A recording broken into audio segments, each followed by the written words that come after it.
Hi mga loves! Good morning! Ayan po, may nabili po tayong nukos. Lulutuin natin. Tuturuan ko kayo kung paano lutuin yan. Masarap po yan.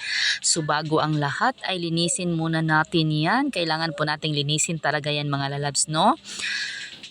At sa paglilinis na naman dyan ay hiwain mo siya sa gitna tapos kunin mo yung ata niya, i-separate mo yun kasi ihalo natin yun pagluto natin.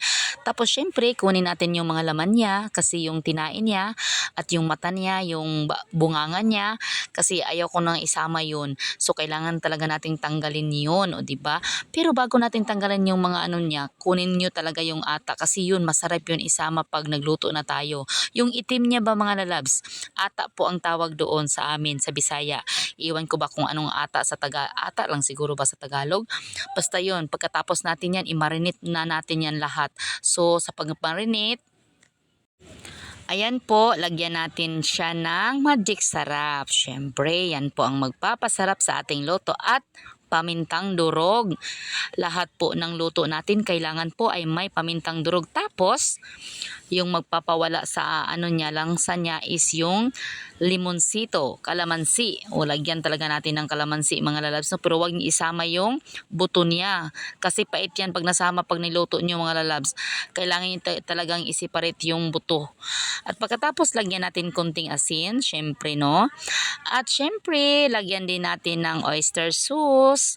Masarap po talaga pag may oyster sauce. Tapos lagyan din natin ng soy sauce, toyo, syempre. Yun po, yan lang po talaga yung timpla niya. So kung nandyan yung lahat na panakot na yan, so napakasarap. Ayan, soy sauce. So wag masyadong madami ha kasi may naglagay na din ako ng konting asin. So tamang-tama lang yung lasa niya. At ayan, haluin natin para yung langsa niya is mawala. At talagang nawawala talaga dyan yung langsa niya sa kalamansi po. O diba? Talagang napakasarap ang kalamansi. At ayan na po ang aking mga panakot at ready na po to luto-luto. At yung ata niya na siniparit ko yung itim niya sa gitna, yung siniparit ko yun po yun kasi isasama natin yun, masarap po yun. At nagpainit na din ako ng mantika at igisa na natin lahat ng kanyang panakot, o diba? So talagang inuna ko ang luya. So gusto ko talaga sa luya is unahin talaga siya kasi mabango talaga pag nag-brown yung luya.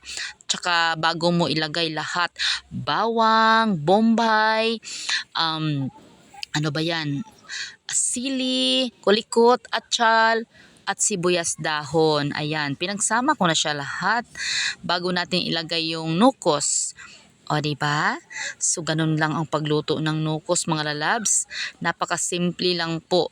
So, yung iba, hindi nila sinama yung ata. Tinapon nila pag kinuha nila yung tinay. Pero ako, sinama ko talaga yan. Kasi napakasarap po ng ata. Ayan. Ayan ang inyong tendera. Nagluluto sa mainit at maaso. Sobrang aso. Nag-iyak-iyak ako niyan, mga lalabs. Carry lang kasi mahangin po talaga dito sa amin, no?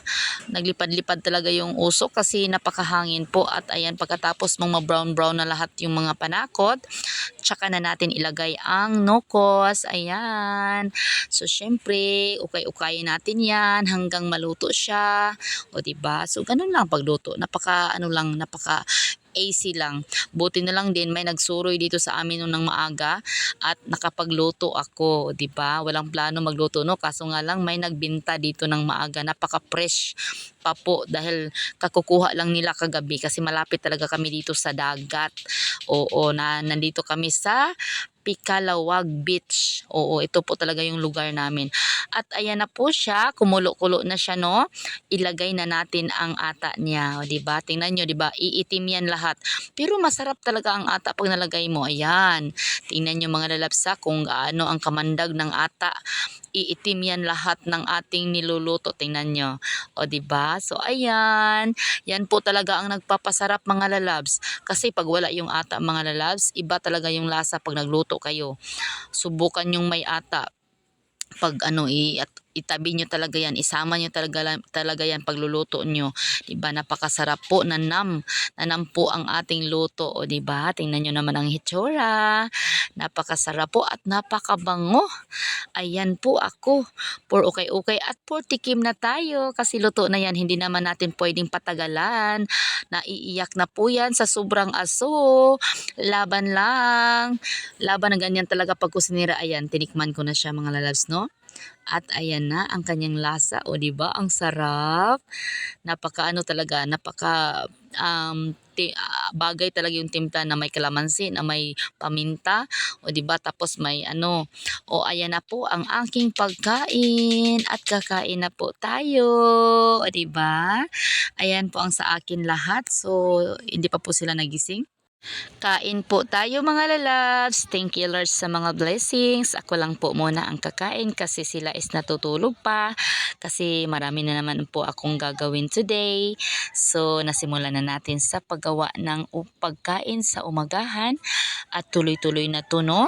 So may plano akong dapat gawin ngayon. O di ba kain ka lang dyan. Napakasarap ng kinakain ko. Maubos ko talaga yung mga lalabs. O di ba? So ganun lang. Magplano ka na may maluto ka tapos makakain ka agad. O di ba? Ang sarap ng aking luto. Mahilig talaga ako magluto mga lalabs, no? Kaso nga lang minsan tinatamad ako. Ay, hindi ako nagluluto minsan. Sila lang ang pinapaluto ko. Kasi noon may karinderya talaga ako, no? Nag-restaurant talaga ako, no? So kaya ako mahilig talaga magluto-luto. Kaya nakahiligan ko talagang kaso ngayon stop na akong magkarinderya kasi sobrang pagod at saka nangangalay ang aking kamay. Yan lang. Bye-bye. Thanks for watching.